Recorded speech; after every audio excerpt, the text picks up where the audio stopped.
Hello दोस्त। मैं राकेश कुमार आज एक और नदी लेके हम चलेंगे जिसका नाम है सिंधु नदी। इसमें पांच नदी का संगम होता है। पांच नदी को पंचनद कहा जाता है। पंचनद कहाँ है? पंजाब में। आइए हम देखते हैं। सिंधु नदी यहाँ से निकलती है मानसरोवर झील तिब्बत के क्षेत्र से। यहाँ से होते हुए इस बगल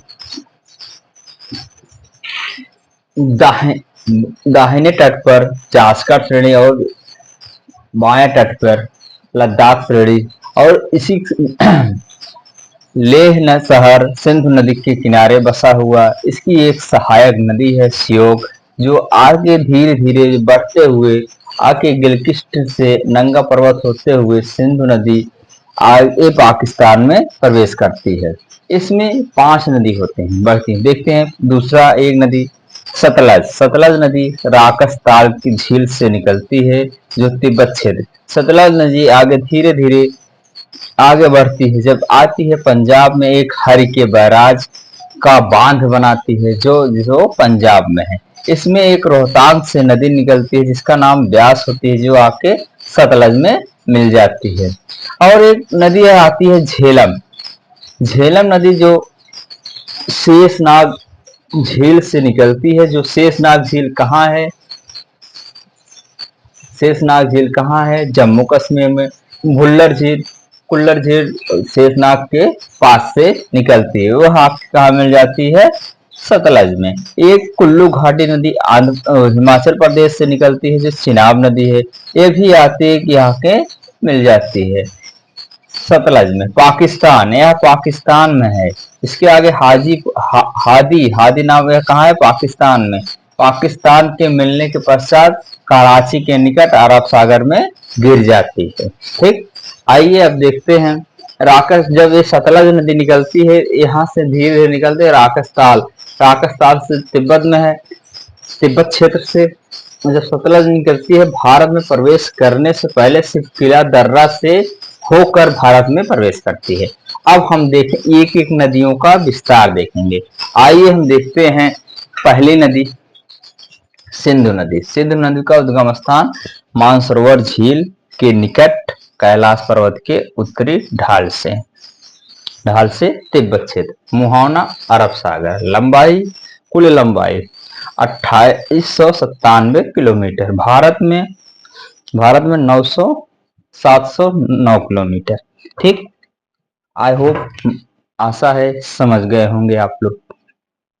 ठीक। अब आगे हम देखते हैं सिंधु नदी और आगे।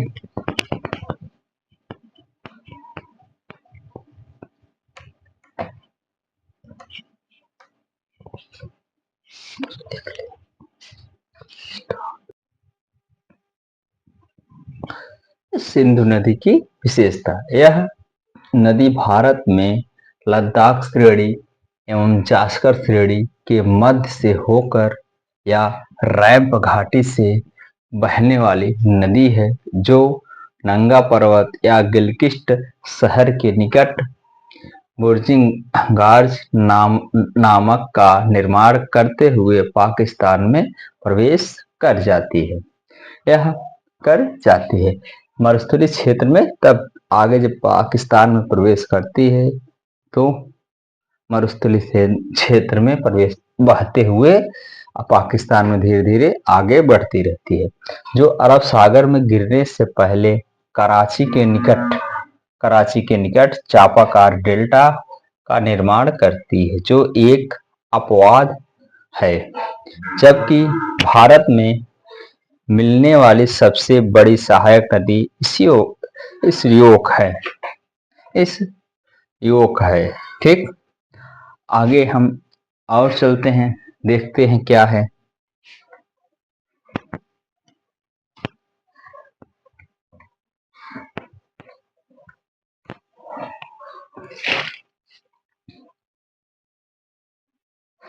सिंधु नदी की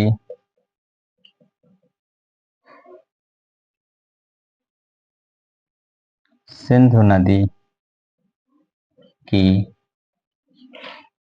की सबसे बड़ी सबसे बड़ी सहायक सहायक नदी नदी नदी चिनाब चिनाब है चिनाब है। जबकि जबकि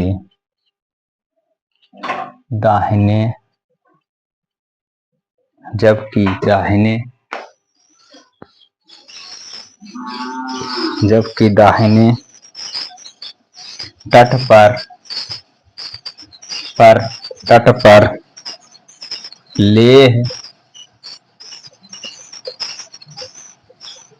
लेह शहर स्थित है लेह शहर स्थित है। यह नदी ग्रीष्म ऋतु में ग्रीष्म ऋतु में ग्रीष्म ऋतु में बर्फ के पिघलने से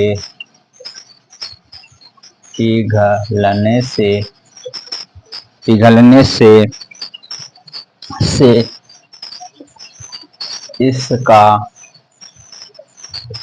जल स्तर बढ़ जाता है बढ़ जाता है। ठीक, और आगे हम देखेंगे इसी क्रम में हम अगली नदी देखेंगे चिनाब। इसका उद्गम स्थान कुल्लू घाटी हिमाचल प्रदेश लहुआ क्षेत्र में बारालाचा दर्रे के निकट से निकलती है। इसकी लंबाई 1180 भारत में, मुहाना सिंधु नदी पाकिस्तान में। यह नदी सिंधु नदी की सबसे बड़ी सहायक नदी है। यह हिमाचल प्रदेश में चंद्रधन भागा से मिलकर बनी है, अतः इसे हिमाचल प्रदेश में चंद्रभागा कहा जाता है। ये जानते ही किससे दो नदी से मिली है? चंद्रधन भागा के से चिनाब मिलकर बने हैं और हिमाचल प्रदेश में से चंद्रभागा कहा जाता है। यह जम्मू और कश्मीर में बहते हुए पीर पंजाल श्रेणी को पार कर पाकिस्तान में बहते हुए सिंधु नदी में जाकर मिल जाती है। इसकी सहायक नदी सतलज, रावी, झेलम, तावी है। ठीक, अब इसकी और दो तीन नदियां सहायक नदियां नेक्स्ट वीडियो में देखेंगे। ठीक, धन्यवाद।